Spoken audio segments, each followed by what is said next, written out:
Hello friends, கிட்டத்தட்ட ஒரு 13 வருஷத்துக்கு பிறகு ஃபஸ்ட்டு கேமை வெற்றியோட மும்பை இந்தியன்ஸ் வந்து ஸ்டார்ட் பண்ணியிருக்காங்க.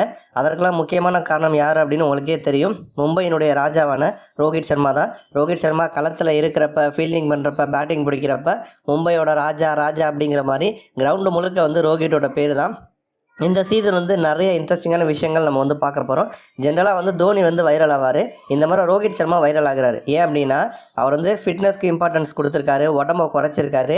நீத்தா அம்பானியே வந்து ரோஹிட்டை பார்த்துட்டு என்ன சின்ன பையமாக இருக்கீங்க அப்படிங்கிற மாதிரி வந்து கேட்டிருப்பாங்க. மேட்ச்சுக்கு முன்னாடி புஷ்அப்ஸ் எடுத்திருப்பாரு. இதெல்லாம் ரோஹிட் பண்ணி நம்ம பார்த்தது கிடையாது. பட் இந்த சீசனில் மனுஷன் வேறு மாதிரி வந்திருக்காரு. ரோஹித் சர்மா வந்து மும்பையோட ராஜா மட்டும் இல்லைங்க, பவர் ஆஃப் இன்டென்ட் அப்படின்னு நம்ம இர்ஃபான் பதானே வந்து சொல்லியிருக்காரு. இந்த சீசன் வந்து ரோஹிட்டை கண்ட்ரோலே பண்ண முடியாது, வேறு லெவலில் வந்து பர்ஃபார்ம் பண்ணிகிட்டு இருக்காரு. ரோஹிட் வந்து ஆரஞ்சு கப் வாங்குவதற்கான வாய்ப்பு ரொம்ப ரொம்ப அதிகமாக இருக்குது. இந்த முறை கப்பு மும்பைக்கு தான், எழுதி வச்சுக்கோங்க அப்படிங்கிற மாதிரி இர்ஃபான் பதான் வந்து அவருடைய கருத்தை வந்து தெரிவிச்சிருக்காரு. அதுவும் வந்து மும்பை பொறுத்த வரைக்கும் 200க்கு மேலே வான்கிடவாக இருந்தாலுமே கூட 200க்கு மேலே சேஸ் பண்ணுறதுங்கிறது ரொம்ப கஷ்டம்தான். அப்படிப்பட்ட ஒரு சூழலில் தான் ரோஹிட் வந்து பயங்கரமான ஒரு ஸ்டார்ட்டை வந்து கொடுத்தாரு. 200க்கு மேலே ஸ்ட்ரைக் ரேட்டோடு ஆடி இருப்பார். 38 பந்தில் 78 ரன்னு, 6 4 6 6ன்னு பிரித்து எடுத்திருப்பார். அதே மாதிரி நிறைய ரெக்கார்ட்ஸும் வந்து வந்திருக்கு இந்த கேமில். இப்போ ரோஹிட்டை பொறுத்த வரைக்கும் அந்த 50+ ரன்கள் அதிக முறை அடித்த வீரர்கள் அப்படின்னு பார்த்தோம்னா ரோஹிட் வந்து 50 முறை 50+ ரன்கள் ஐபிஎல்லில் வந்து அடிச்சிருக்காரு. இந்த லிஸ்ட்டில் ரோஹிட்டுக்கு முன்னாடி தவானு, வார்னர், விராட் கோலி இவங்க 3 பேர் தான் வந்திருக்காங்க.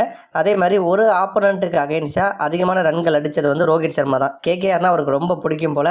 கேகேஆருக்கு அகைன்ஸ்டாக 1161 ரன்கள் ரோஹித் சர்மா வந்து அடிச்சிருக்காரு.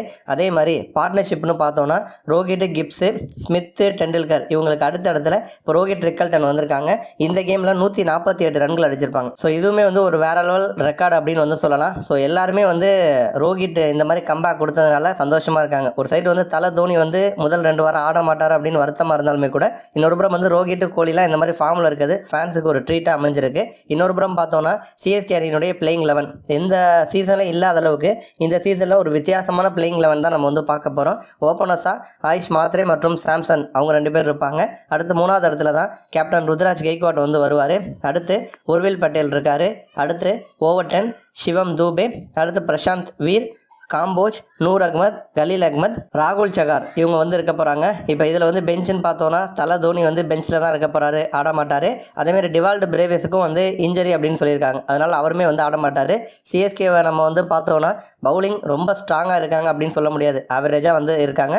பேட்டிங் லைனப் நிறையா வச்சுருக்காங்க. பட் எல்லாருமே வந்து ஃப்ரெஷர்ஸ் மாதிரி தான் இருக்காங்க, பெரிய எக்ஸ்பீரியன்ஸ் யாருக்குமே வந்து கிடையாது. அதனால் எந்தளவுக்கு பர்ஃபார்ம் பண்ணுறாங்க அப்படிங்கிறது கேமை பார்த்தா தான் நமக்கு வந்து தெரிய வரும். நன்றி.